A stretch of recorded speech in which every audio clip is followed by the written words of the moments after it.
Assalamualaikum warahmatullahi wabarakatuh. Baiklah, untuk pertemuan pertama ini kita akan membahas tentang konsep dasar statistik. Pada slide pertama, kita harus tahu dulu bagaimana sih perkembangan statistik di dunia.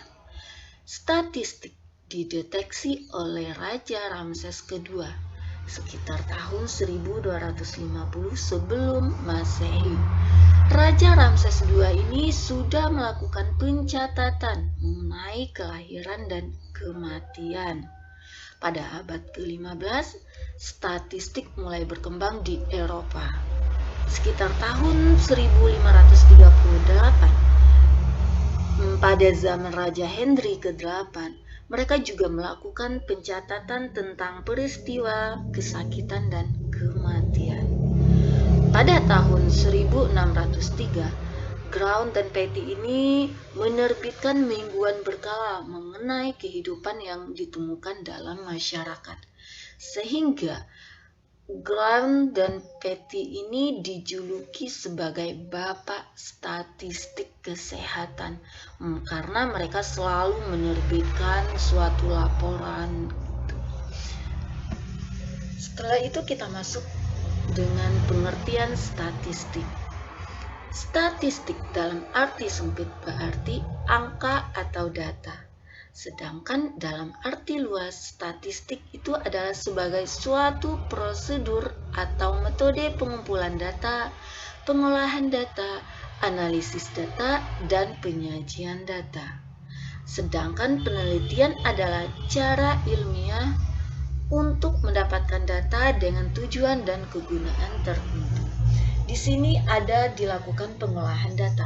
Pengolahan data biasanya dilakukan dengan editing, coding, entry data, dan cleaning. Sedangkan analisis di sini untuk S1 ataupun sarjana terapan itu kita melakukan analisis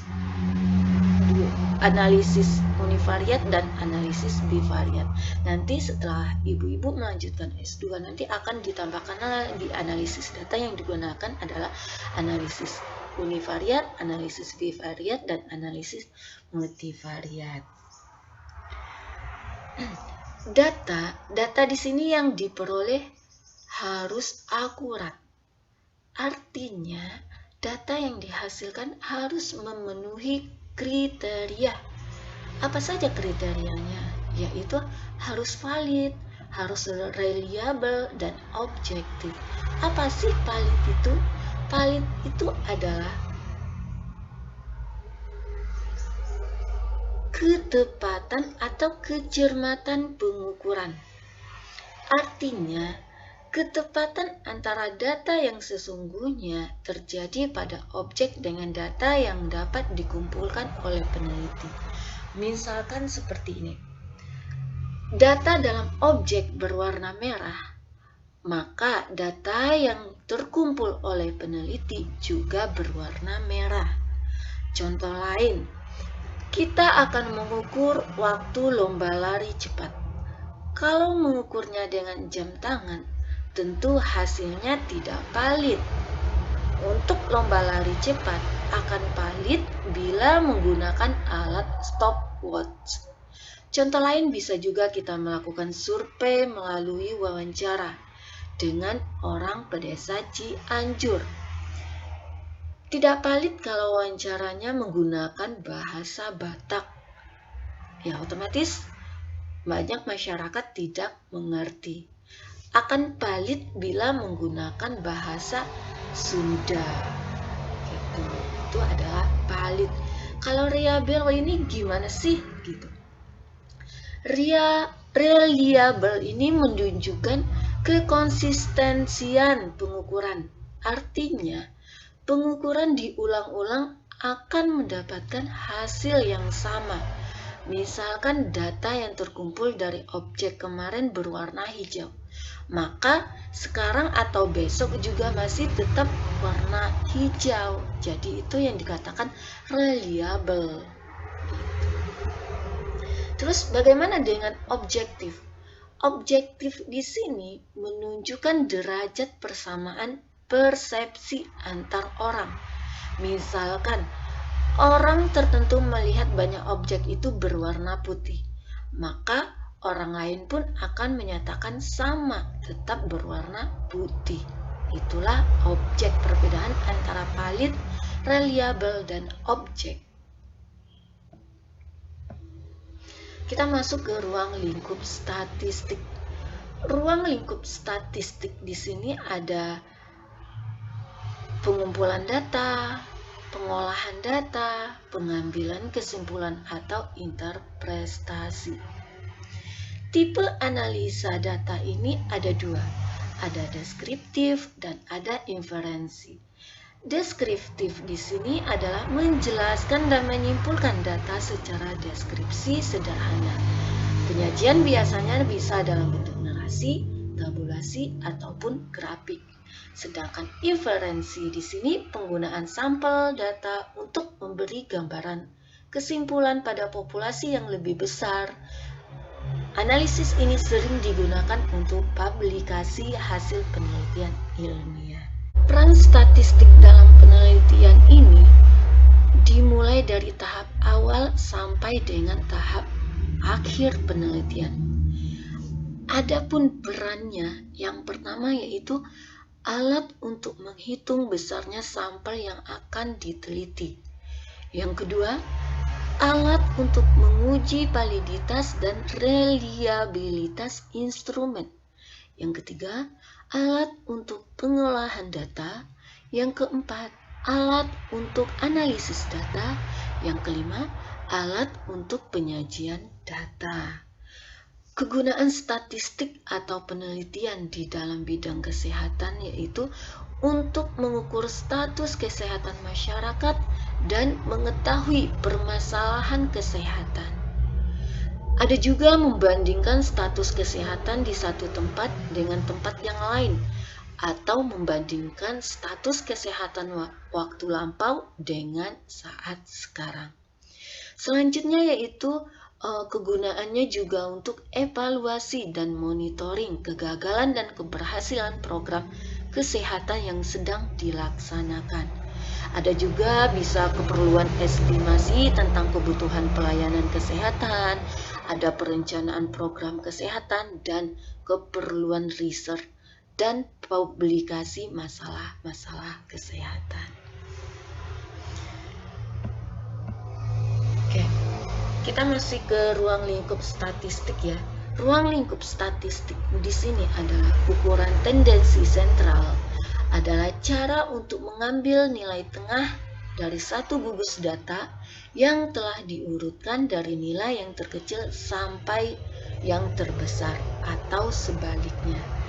Di sini ada tiga, yaitu nilai min adalah nilai rata-rata, modus adalah data yang sering muncul, median adalah data titik tengah. Ini harus Ibu pahami, harus di luar kepala ketika kita bertanya tentang min, berarti Ibu harus tahu min adalah yang harus kita cari adalah nilai rata-ratanya. Dan begitu juga dengan modus dan median. Oke, kita masuk ke min, nilai rata-rata. Min adalah jumlah seluruh nilai dibagi dengan banyaknya individu. Kita bisa lihat rumus di sini. N di sini adalah sebagai ukuran sampel, N kecil dan N besar di sini adalah ukuran populasi. Contoh, kita masuk ke contoh. Contoh di sini ada jumlah sampel ada 5, di mana tekanan darah sistolik sampel X1 adalah 120, X2 adalah 80, X3 adalah 90, X4 adalah 110, dan X5 adalah 95. Kita masukkan ke dalam rumus, di mana di rumusnya di sini adalah X sama dengan X1 ditambah X2 ditambah L ditambah Xn per N. Ya, jadi kita masukkan ke dalam rumus. X1 adalah 120 ditambah 80 ditambah 90 ditambah 110 ditambah 95 dibagi 5. Kenapa dibagi 5? Karena jumlah sampelnya ada 5. ya. Jadi jumlahnya setelah kita ditambah dibagi 5 sama dengan 99 mmHg. Jadi tekanan darah sistolik adalah 99 mmHg. Ini adalah nilai rata-rata hitung minnya. Bagaimana dengan modusnya? Modusnya di sini kita bisa lihat. Kita harus tahu dulu pengertian modus. Modus di sini adalah nilai atau variabel data yang paling banyak muncul. Ya. Contohnya kita bisa melihat Apgar score di sini. Dari nilai Apgar score kita urutkan dulu terlebih dahulu. Kita lihat nilai mana yang paling banyak muncul. Misalnya Apgar score 4, yang muncul ada 2. Terus nilai Apgar score 5 yang muncul adalah 3. Kita hitung dari sini. Ya, begitu juga dengan Apgar score 6 yang muncul adalah sebanyak 6. Dan nilai Apgar score 7 yang muncul ada sebanyak 7. Dihitung dari nilai di sini.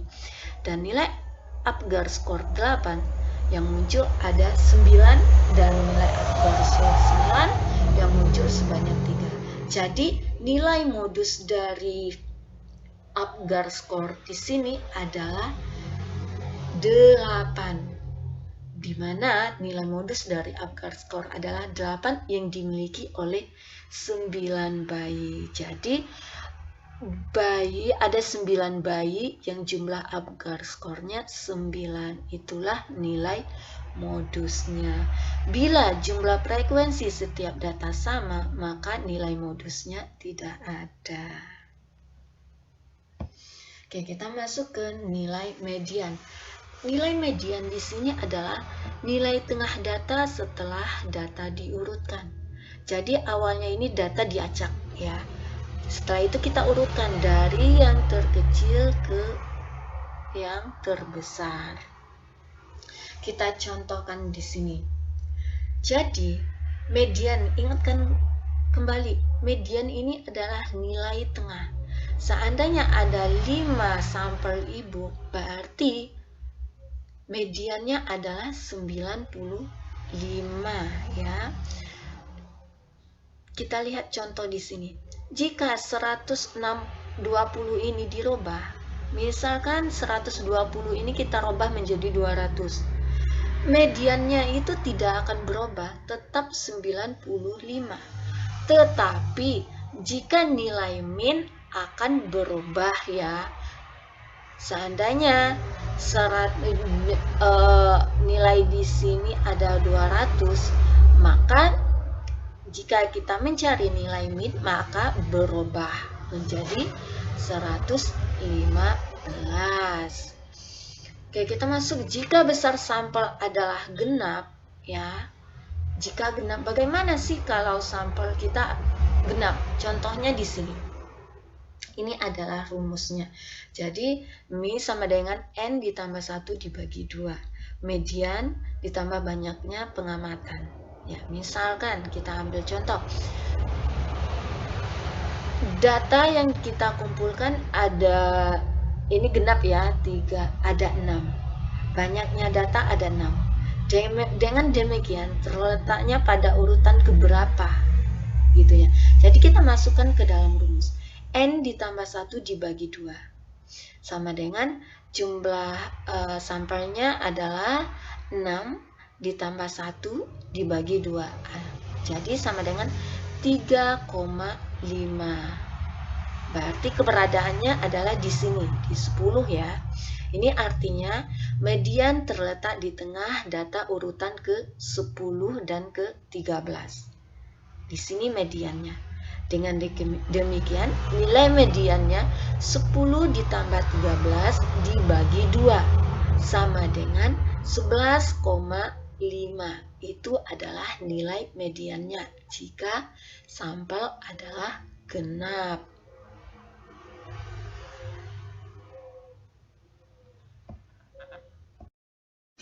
Pengertian dan jenis data. Pengertian data. Data adalah sekumpulan informasi yang biasanya berbentuk angka yang dihasilkan dari pengukuran atau penghitungan. Jenis data di sini dibagi menjadi dua, yaitu data primer dan data sekunder. Data primer di sini adalah data yang didapatkan secara langsung dari responden. Misalnya wawancara, kita melakukan pengukuran, kita melakukan pengamatan, dan yang kedua adalah data sekunder. Data sekunder adalah data yang didapatkan secara tidak langsung dari responden. Misalkan kita melihat catatan rekam medik, terus kita melihat data-data di lembaga penelitian. Selanjutnya, data menurut sifatnya, yaitu ada kualitatif dan kuantitatif. Data kualitatif di sini adalah data yang didapatkan dari hasil penghitungan dan tidak menyatakan kuantitas. Data kualitatif bisa juga diangkat dalam bentuk scoring. Sedangkan data kuantitatif adalah data yang berbentuk angka. Data ini dapat dikelompokkan lagi menjadi dua kelompok besar, yaitu data diskrit dan data kontinu. Tadi sudah saya jelaskan bahwa jenis data ada dua, dan kuantitatif dan kualitatif. Kuantitatif ini ada data diskrit dan ada data kontinu. Bagaimana sih data diskrit di sini? Data diskrit di sini adalah data yang diperoleh dari hasil menghitung atau membilang. Contohnya, kita bisa lihat di sini, kita bisa menghitung berapa jumlah mobil di tahun 2019. Dan sedangkan data kontinu di sini adalah data yang diperoleh dari hasil pengukuran, bukan dari penghitungan. Contohnya, kita mengukur tinggi badan, terus berat badan bayi, dan tekanan darah. Inilah yang membedakan antara data diskrit dan data kontinu.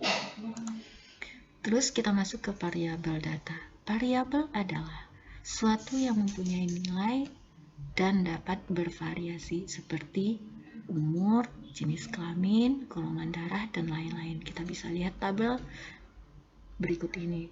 Di sini adalah merupakan variabelnya, sedangkan ini adalah datanya. Contohnya usia. Usia Nyonya Brown 32 tahun, jenis kelamin perempuan, dan golongan darah adalah O. Sedangkan Tuan Patel ini usianya 24 tahun, jenis kelamin laki-laki, dan golongan darah O. Sedangkan Nona Amanda ini usianya 20 tahun, jenis kelamin perempuan, golongan darah A. Ini adalah yang dinamakan data, sedangkan yang berada di sisi kiri ini adalah variabelnya. Variabelnya ada usia, ada jenis kelamin, dan golongan darah. Kita masuk ke macam-macam variabel. Variabel di sini terdiri dari 5. Yang pertama ada variabel independen, ada variabel dependen, ada variabel moderator, ada variabel intervening, dan ada variabel kontrol. Kita masuk ke variabel independen. Apa sih pengertian dari variabel independen? Variabel independen ataupun variabel bebas adalah variabel yang mempengaruhi atau yang menjadi sebab perubahannya atau timbulnya variabel dependen. Sedangkan variabel dependen adalah atau variabel terikat adalah variabel yang dipengaruhi atau yang menjadi akibat. Terus ada variabel moderator. Moderator di sini adalah variabel yang mempengaruhi atau memperkuat hubungan antara variabel independen dan variabel dependen. Terus yang keempat itu ada variabel intervening. Apa itu variabel intervening? Yaitu variabel yang mempengaruhi hubungan antara variabel independen dengan variabel dependen, menjadi hubungan yang tidak langsung dan tidak dapat diamati dan diukur. Terus yang terakhir adalah variabel kontrol. Variabel kontrol di sini merupakan variabel yang dikendalikan atau dibuat konstan, sehingga hubungan variabel independen terhadap dependen tidak dipengaruhi oleh faktor luar yang tidak diteliti. Oke, kita masuk ke skala pengukuran. Skala pengukuran di sini ada 3. Ada numerik, ada kategorik dan range. Di sini kata variabel numerik di sini, skala numerik di sini dibagi dua, yaitu interval dan rasio. Sedangkan kategori ada ordinal dan nominal, dan range di sini adalah survive rate.